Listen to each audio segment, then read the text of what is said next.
आपल्याला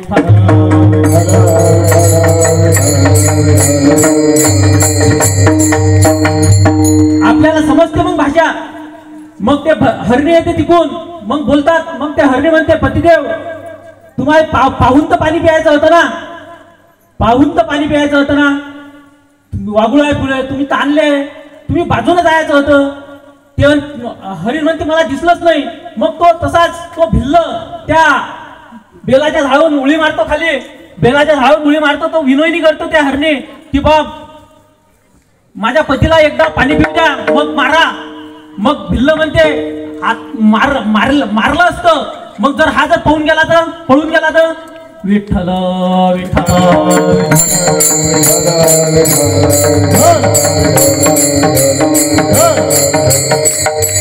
पळून गेला तर पळून कसा जाईल, पळून जाईल नाही. महादेवाची शपथ तो पळून जाणार नाही. मग त्याच्यामध्ये कसं असतं, सती जायचं असते त्याच्यामध्ये. मग ते दोन हरणी असतात, त्या दोन हरणी म्हणतात, ते म्हणते मी जाते सती, ते दुसरी हरणी म्हणते मी जाते सती. मग ते एका हरणीला जेव्हा लहान हरणी असते तिला दोन पिलं असतात, ते पिलं घेऊन पिलईच्या पाशी जाते. पिलईच्या आम्ही सती चालली तर तुम्ही आता हे तुम्ही आखरीचं दूध प्या. दूध पितात. मग तशी ऐकता बरोबर ते पिलं तोंडातून ते दुधाचे घोट खाली टाकून देतात आणि ते पण तिथं येतात. विठ्ठल विठ्ठल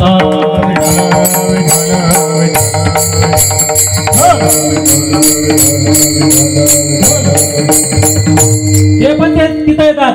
मग ते पिलं काय म्हणतात, पिलं म्हणतात त्या भिल्लाला म्हणतात, दादा माझ्या आईवडिलाचा घात करू नको, माझ्या आईवडिलाचा घात करू नको. आईवडिलासाठी पोराचा जीव गेला तर चालेल, पोराचा जीव गेला तर चालेल, पण माझ्या आईवडिलाला सोडून दे, माझ्या आईवडिलाला सोडून दे. तो भिल्ल म्हणते. मग त्या हरणी म्हणतात माझ्या पतीला सोडून द्या, मला मारा. तो हरणी म्हणते की हरिण म्हणते की माझ्या मुलांना मारू नको, मला मार. असं करता करता तो भिल्ल तसाच राहते. म्हणजे दगडाच्या हृदयाचा भिल्ल तो शांत बसते. मग पा बाबा किती हे विठ्ठल विठ्ठल विठ्ठल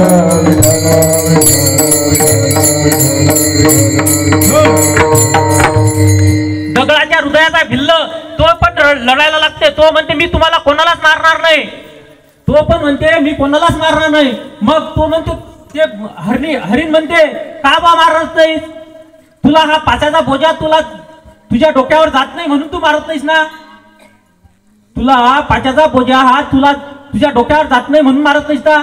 तर तो भिल्ल पुढे निघाला, त्या पाचही हरणी त्याच्या मागे निघाला. विठ्ठल विठ्ठल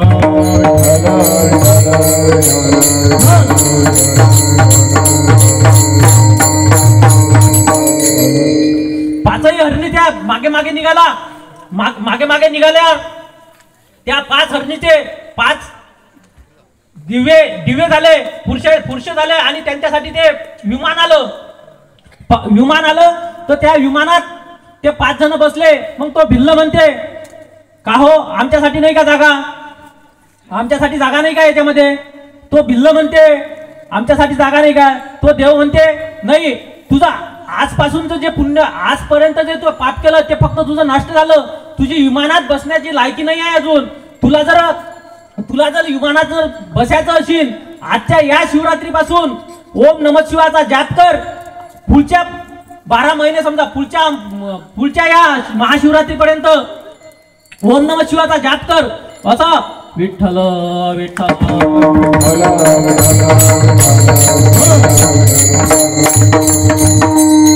ओम नमः शिवाचा जाप कर. तू इथंच बस. मग तो तिथंच ओम नमः शिवाय करता करता एक वर्ष पूर्ण होते. त्याच्यासाठी पण युवान येते, त्याला पण घेऊन जाते अभंगाच्या 3ऱ्या कळव्यात.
कैलासाशी नेला भिल्ल पानेडी बैसला. मग त्या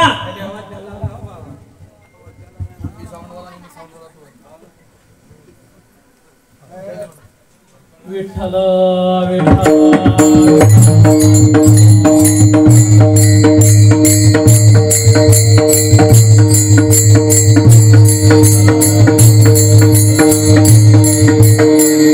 कैलासाशी नेला भिल्ल पानेडी बैसला. मग ते हरण कोणाच्या कर्मानं आलं होतं? बाईच्या, त्याच्या पत्नीच्या. मग तुम्ही म्हणता पत्नीच्या कसं काय आलं बा? पत्नीनं जे पाप केलं, पत्नीचं जर जे पाप केलं ते पतीला भोगावं लागते. पत्नीनं जर पाप केलं तर पतीला भोगावं लागते. म्हणजे जर पत्नीनं जर पुण्य केलं तर ते पत्नीला आपोआप अर्ध भेटते. कसं? म्हणजे आपल्या गावामध्ये, म्हणजे आपल्या घरामध्ये जर आपण सत्यनारायणाची पूजा केली, दोघं जण बसतात, नरदेव नवरी दोघं जण बसतात. दोघं जण बसले, ब्राह्मण सांगते पाणी घ्या, कुंकू लावा. मग त्या ब्राह्मणाचं लक्ष जाते, हात काही लागत नसते त्याच्या पतीच्या हाताला. म्हणजे पतीच्या हाताला हात लागत नाही तर मग तो म्हणते, ब्राह्मण ते हात लावा, आणते त्याच्या हाताला हात लावते तर ऑटोमॅटिक अर्ध पुण्य त्याला जाते. मग त्या बाईनं काय केलं? त्या बाईनं असा विचार केला की मग अर्ध पुण्य भेटते ना. तर मग ते रेल्वेमध्ये गेले तर दोघात एक तिकीट काढलं. दोघांमध्ये एक तिकीट काढलं तर मग 2-4 ठेचणे गेले. 2-4 ठेचणे गेल्यावर मग टीसी येते तिकून. टीसी आला, टीसी विचारते तिकीट दाखवा. तो तिकीट दाखवते. मग या बाईचं दाखवा. ते म्हणते हे तिकीट.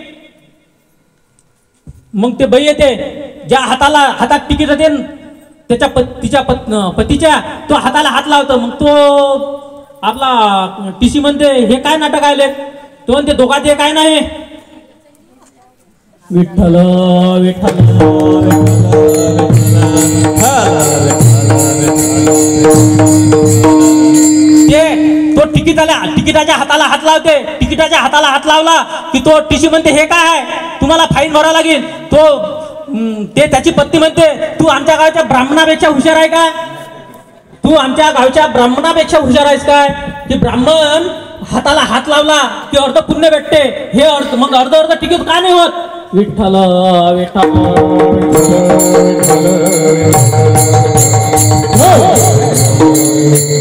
असं हे बाकी ठिकाणी नाही चालत, हे देवाच्याच ठिकाणी चालते. बाकी ठिकाणी चालत नाही, हे देवाच्याच ठिकाणी चालते.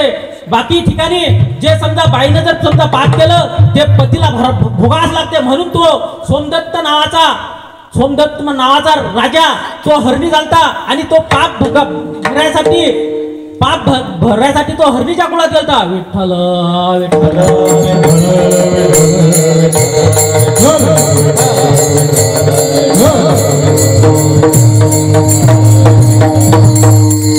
अशा 5 प्रकारच्या बाया असतात. 5 प्रकारच्या बाया असतात. बाया कोणत्या असतात मग, एक शेंकिनी, एक डंकिनी, एक हस्तिनी, एक पद्मिनी, अशा 4 प्रकारच्या बाया असतात. आणि पाचवा प्रकार मग सगळ्यात आखरी सांगेल म्हणजे कीर्तन सुट्टा. मी आता फक्त ह्या 4 प्रकारच्या बाया सांगतो. शेंकिनी ते कधीही आपल्या नवऱ्यावर शेक घेते. तुम्ही या गल्लीत का गेले, त्या गल्लीत का गेले, तुम्ही या गल्लीत का गेले, तुम्ही या गल्लीत का गेले, हिला आता शेंकिनी. आणखी मी असाच एक दिवस कीर्तनाला गेलो होतो बाहेरगावला कीर्तनाला गेलो होतो माझ्या गुरुसंग. तर मग मी छोटासा होतो मग असं धोतर गितर घालेलंच होतं. असा बसलो, असा हिरेला सारखा बसलो. मग माझे गुरु म्हणतात सरळ बस. मग मी तेव्हा कीर्तनकार काही दिसत नाही, जात जा कोणी म्हणत जाय सरका बस. मग महाराज माझ्या गुरुनं म्हटलं सरळ बस, तर मी सरळ बसलो.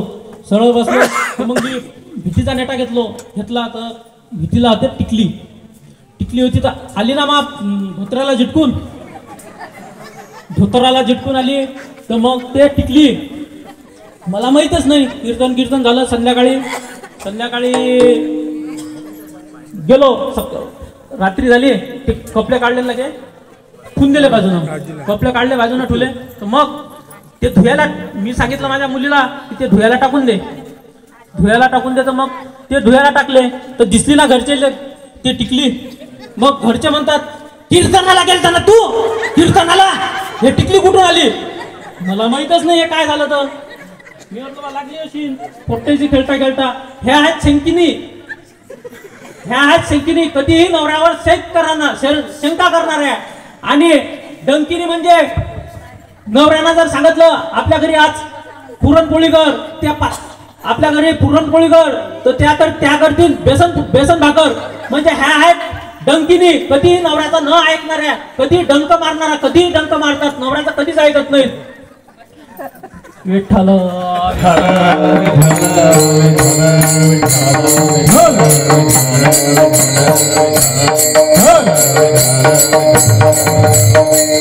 हस्तिनीचा प्रकार माहिती आहे का तुम्हाला. हस्तिनी सकाळी उठली की मंजन घेते, राहू देते हिचं सरा सोडून, एक तोंड बोटात पण जाते दुसऱ्या बाईच्या दारात. काय तुला माहित आहे ते त्याची म्हणजे काम सगळं सोडून देते. ते जे बाई काम करत असते तिलाही काम नाही करून देत, तिचेही डोकं भरून देते. मग तिला म्हणतात हस्तिनी. म्हणजे ते कधी ते सकाळी 7 वाजता उठली की 10 वाजताच घरी येईल. नवऱ्याला जर समजा शेतामध्ये जायचं असलं तर डबा नाही करून देईल, ते रिकाम्या गोष्टी करील. तुला माहित आहे ते तसं झालं, ते त्याची गेली. ते ह्या आहेत हस्तिनी. आणि पद्मिनी कशा आहेत, विठ्ठल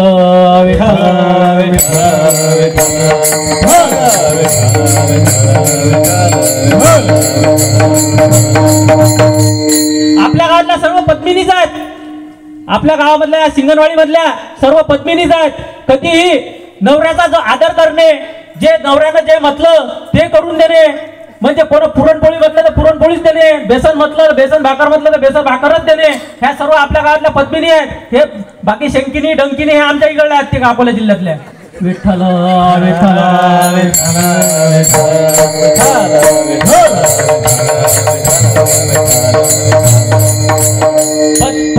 पद्मिनी म्हणजे जे नवऱ्याची सेवा करणे, नवऱ्याला काय पाहिजे, पाणी लागलं बाहेरून आलं तर पाणी देणे, चहा करून देणे, म्हणजे विरुद्ध बोलणे नाही, ह्या आहेत पद्मिनी. विठ्ठल विठ्ठल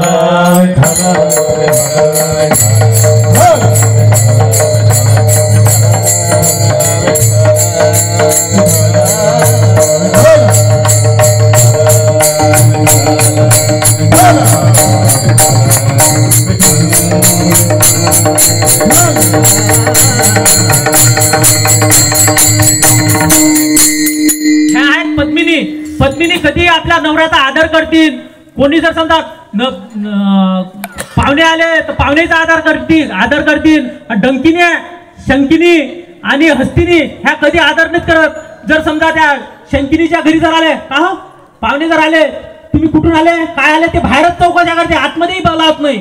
ह्या आहेत, याचा अंतर हा आहे. विठ्ठल विठ्ठल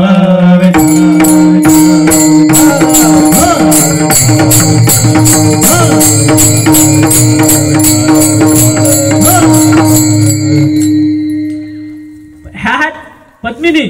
मग एक दिवस काय झालं, आपल्या या ब्रह्मदेवाच्या ब्रह्मसभेमध्ये नाचकाम चालू होतं. नाचकाम चालू असताना त्या नाचकामामध्ये एक अप्सरा 90 घेऊन आली होती. ते आता खालीच नाही आहे, वरही आहे, तो प्रोग्राम वरही आहे 90चा. मग तुम्ही म्हणता मग महाराज इथंच कसा काय आहे, इथंच आहे का? नाही नाही, वरही आहे. मग तिचा तोल नाचता नाचता, नृत्य करता करता तिचा तोल घसरला. तोल घसरल्यावर तिचा पाय, मग ब्रह्मदेवाच्या लक्षात आलं. ब्रह्मदेवानं तिला एकाईकडे घेतलं, तिची चौकशी केली तर ते 90 गेलं ती. तर मग तिला शाप दिला. ते भयभीत झाली. भयभीत झाल्यावर मग काय म्हणते, याच्यावर मला उशाप द्या. मग ते म्हणते, उशाप कसा?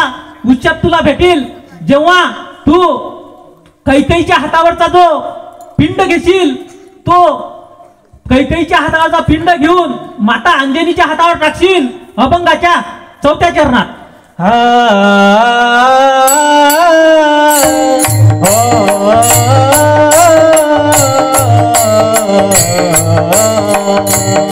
पंखाच्या फडकारे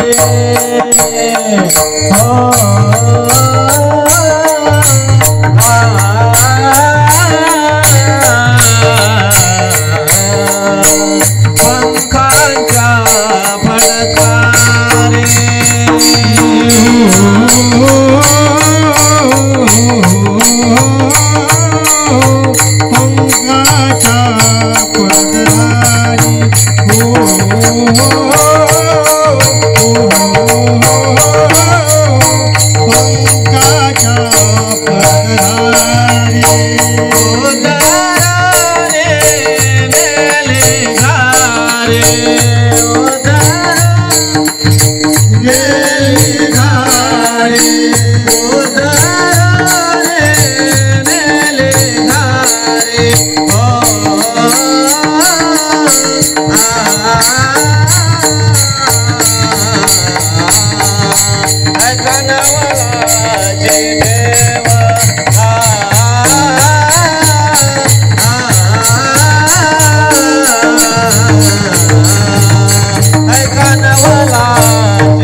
पंखाच्या फळत्कारी उदरुनी गेल्या घारी. म्हणजे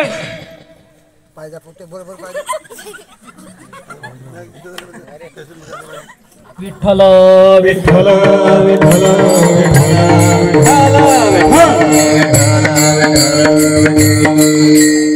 तिला उशाप देते. उशाप कसा?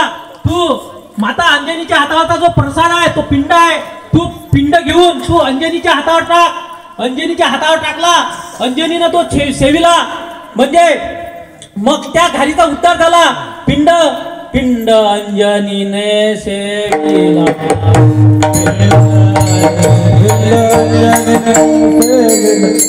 पिंड घारेने सेविला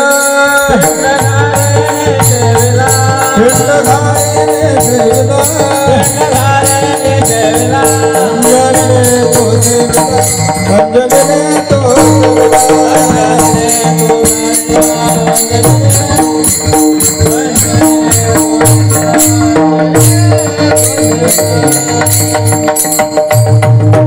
पिंड घारीने सेविला पिंड भारीने सेविला तो अंजनीने सेविला पिंड घारीने झळपिला तो अंजनीने सेविला विठ्ठल विठ्ठल